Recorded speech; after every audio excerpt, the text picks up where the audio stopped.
اعوذ باللہ من الشیطان الرجیم بسم اللہ الرحمن الرحیم۔ سورہ انبیاء کی جو یہ آخری آیات ہیں ان میں بعض بہت اہم مضامین آئے ہیں۔ ہم جس آیت پر سے گزر چکے ہیں لا یحزنہم الفزع الاکبر، اللہ تعالیٰ کے جو نیک بندے ہوں گے انہیں جو قیامت کا زلزلہ آنے والا ہے، جس سے کہ اگلی صورت شروع ہو رہی ہے جس کے تذکرے سے کہ یا ایھا الناس اتقوا ربکم ان زلزلۃ الساعۃ شیء عظیم، اللہ تعالیٰ انہیں محفوظ رکھے گا اس فزع اکبر کے اثرات سے۔ لا یحزنہم الفزع الاکبر، احادیث سے یہ معلوم ہوتا ہے کہ صورتحال کچھ ایسی پیش آنے والی ہے کہ ابھی وہ ملاحم کا دور جس میں کہ کافی سختیاں آئیں گی مسلمانوں پر، خصوصاً عالم عرب میں، اور جو بھی عیسائیوں اور یہودیوں کا گٹھ جوڑ جو ہے اس کے خلاف مسلمانوں کو جو قتال کرنا ہے، جنگ کرنی ہے، اس میں کئی مراحل آئیں گے جس میں بہت نقصان ہوگا مسلمانوں کا بھی، پھر بالآخر اللہ تعالیٰ فتح دے گا۔ حضرت مسیح علیہ السلام کے ذریعے سے ایک آسمانی مدد ملے گی، معجزانہ مدد ملے گی اللہ تعالیٰ کی طرف سے، لیکن زمینی سطح پر بھی عام جو اسباب ہیں، عادی اسباب اس دنیا کے، اس کے حوالے سے عرب میں ایک مجدد جو ہیں وہ ظاہر ہوں گے، حضرت مہدی، اور ادھر جو مشرقی علاقہ ہے خراسان کا، جس میں میرے اندازے کے مطابق پاکستان کا علاقہ بھی شامل ہے اور افغانستان ہے، یہاں اس سے پہلے ہی وہ حکومت قائم ہو چکی ہوگی کہ جس سے پھر مدد جائے گی حضرت عیسیٰ علیہ السلام کے ساتھ اور حضرت مہدی کے ساتھ ہو کر پھر وہ اس اتحاد، عیسائی یہودی اتحاد کا مقابلہ کریں گے۔ اس کے بعد یہ ہے کہ پھر آخری مرحلہ آئے گا یاجوج اور ماجوج کے حملے کا، اور پھر پوری دنیا میں اسلام کا بول بالا ہو جائے گا، دین حق کا غلبہ ہوگا، اور مختلف روایات میں مختلف اس کی مقدار آئی ہے 40 برس تک بھی، کہ پوری دنیا میں اللہ کے دین کا غلبہ ہوگا۔ خلافت علی منہاج النبوہ، جس کی کہ خبریں ہیں حدیث کے اندر کہ 5واں دور وہ آنا ہے ابھی حضور صلی اللہ علیہ وسلم کے زمانے سے لے کر، پہلا دور نبوت، پھر دور خلافت علی منہاج النبوہ، پھر ظالم ملوکیت کا دور، پھر غلامی والی ملوکیت کا دور، اور پھر خلافت علی منہاج النبوہ کا دور۔ اور اب جب یہ خلافت آئے گی تو پھر یہ کل روئے ارضی پر ہوگی، گلوبل ہوگی۔ لا یبقى علی ظہر الارض بیت وبر ولا بدر الا ادخلہ اللہ کلمۃ الاسلام، کوئی گھر اور خیمہ ایسا نہیں رہے گا دنیا میں پورے روئے ارضی پر جس میں کلمہ اسلام داخل نہ ہو جائے۔ اور یہ جو فرمایا حضور نے کہ ان اللہ زوالی الارض، اللہ نے میرے لیے زمین کو لپیٹ کر اور سکیڑ کر مجھے پوری زمین دکھا دی، فرائے تو مشارقہا و مغاربہا، میں نے زمین کے سارے مشرق دیکھ لیے، سارے مغرب دیکھ لیے۔ وَإِنَّ أُمَّتِي سَيَبْلُغُ مُلْكُهَا مَا زُوِّيَ لِي مِنْهَا، میری امت کی حکومت ان تمام علاقوں پر قائم ہو کر رہے گی جو مجھے زمین کو سکیڑ کر دکھا دیے گئے۔ تو یہ ایک دور آنا ہے، اس میں کسی شک و شبے کی گنجائش نہیں ہے، اگرچہ میں یہ نہیں کہہ سکتا کہ ابھی اس میں کتنی تاخیر ہے، یہ مختلف مراحل کب شروع ہوں گے، ٹائم ٹیبل نہیں دے سکتے، لیکن یہ کہ تقریباً یوں سمجھیے کہ قرآن مجید کے بین السطور سے اور احادیث نبویہ میں جو صراحت کے ساتھ خبریں آئی ہیں اس کی بنا پر یہ ہونا ہے۔ لیکن اس کے بعد جو قیامت آنی ہے، قیامت سے پہلے ایک مرحلہ ایسا آئے گا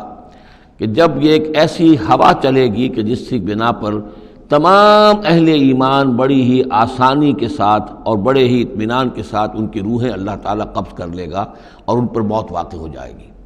پھر دنیا میں سوائے شریروں کے اور بدماشوں کے اور فساق و فجار کے کوئی نہیں رہے گا، تو پھر ان پر قیامت قائم ہوگی، اور ان کے لیے پھر یہ فزع الاکبر بھی ہے جس کا ذکر ہو رہا ہے یا سورہ انبیاء کے آخر میں، اور انہی کے لیے وہ زلزلۃ الساعہ ہے کہ جس کو کہ اس وقت لوگ جو ہیں وہ دیکھیں گے، وہ ساری جو بھی سختیاں ہیں قیامت کی وہ ان کو برداشت کرنی ہے۔ اللہ اپنے نیک بندوں کو اس سے پہلے ہی ایک ایسی ہوا بھیج کر کے جس کے دل میں بھی ایمان ہوگا اس کی بڑی اطمینان اور سکون کے ساتھ اس کی موت واقع ہو جائے گی۔ اللہ تعالیٰ ان کو اس فزع اکبر سے اور زلزلہ عظیم سے بچا لے گا۔ اس کی صریح خبریں موجود ہیں احادیث نبویہ میں۔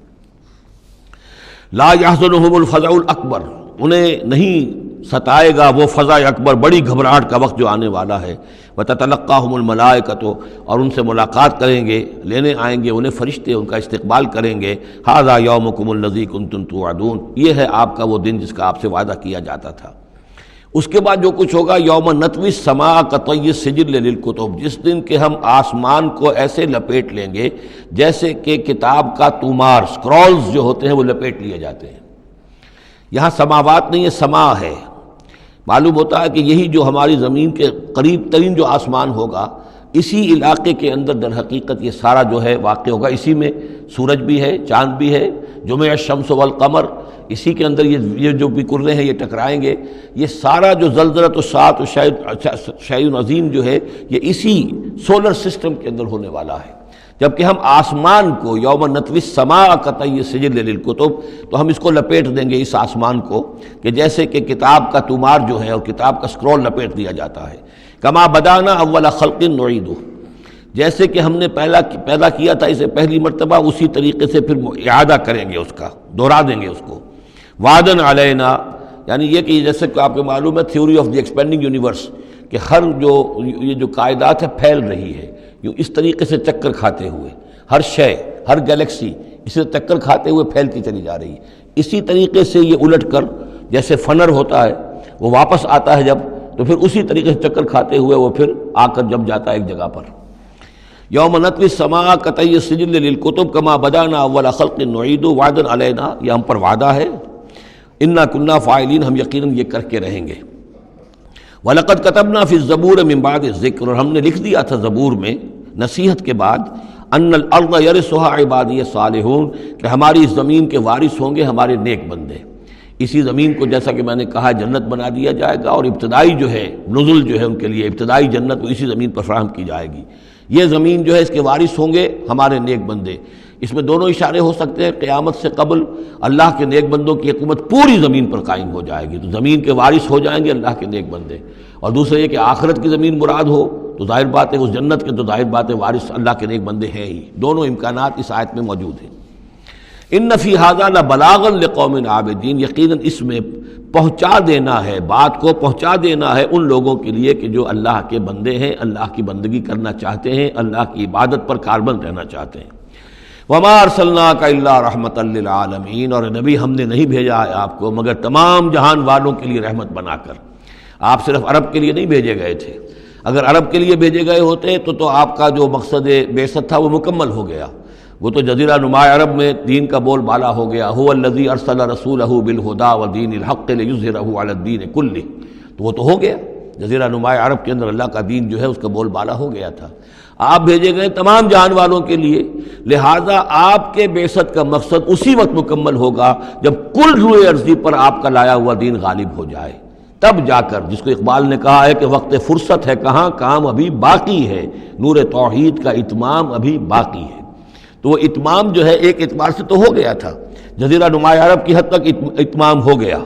لیکن یہ کہ دنیا جو ہے بھی تو بہت بڑی تھی، نوع انسانی جو ہے بڑی جو ہے اس تک ابھی دین کو پھیلانا تھا، پہنچانا تھا۔ دور خلافت راشدہ میں وہ سلسلہ شروع ہوا ہی تھا، لیکن اس کے بعد یہ ایک سازش کے نتیجے میں عبداللہ ابن سبا نے جو سازش کی یہودی نے اور مسلمانوں کو آپس میں لڑا دیا، ایک فتنۃ الکبریٰ پیدا ہوا، جس کے نتیجے میں حضرت عثمان شہید کیے گئے اور پھر باہمی خانہ جنگی ہوئی، 1,00,000 مسلمان ایک دوسرے کی تلواروں اور نیزوں سے ختم ہو گئے، تو وہ پروسیس وہیں رک گیا۔ اس کے بعد سے تو ہم اس کے واپس آئے ہیں، وہ دین کا جو غلبہ تھا وہ دین سے ہم پیچھے ہٹے ہیں، پسپائی ہوئی ہے۔ لیکن یہ کہ دنیا ختم نہیں ہو سکتی جب تک کہ محمد رسول اللہ صلی اللہ علیہ وسلم کا مقصد بعثت بتمام و کمال پورا نہ ہو، اور مقصد بعثت آپ کا ہے اظہار دین الحق، اللہ کے دین کا غلبہ، اور یہ اللہ کے دین کا غلبہ چونکہ آپ پوری نوع انسانی کے لیے بھیجے گئے ہیں، لہذا کل عالم انسانی پر اس کا ہونا لازم ہے۔ یہ گویا کہ صغریٰ کبریٰ قرآن سے ثابت ہے، لیکن اس کی صراحت کے ساتھ خبریں احادیث میں ہیں۔ وما ارسلناک الا رحمۃ للعالمین قل انما یوحی الی انما الہکم الہ واحد، اے نبی ان سے کہہ دیجئے یہ بات میری طرف وحی کی جا رہی ہے کہ تمہارا الہ بس ایک ہی الہ ہے، فہل انتم مسلمون، تو اب تم اس کی فرما برداری اختیار کرتے ہو یا نہیں؟ فإن تولوا،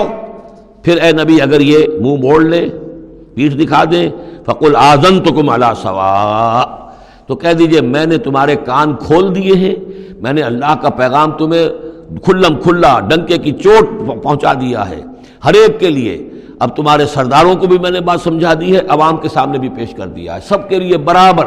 کوئی طبقہ ایسا نہیں رہا ہے اس تمہارے معاشرے کا جس کے سامنے کہ میری دعوت نہ پہنچ چکی ہو۔ اب آذنتکم علی سواء، سب کو یکساں میں نے سنا دیا، پہنچا دیا، اللہ کی تبلیغ کا حق ادا کر دیا۔ ان ادری اقریب ام بعید ما توعدون، یہ میں نہیں جانتا کہ جس چیز کا تم سے وعدہ کیا جا رہا ہے، جس چیز کی دھمکی دی جا رہی ہے، جو عذاب آنے والا ہے، وہ قریب ہے یا دور ہے۔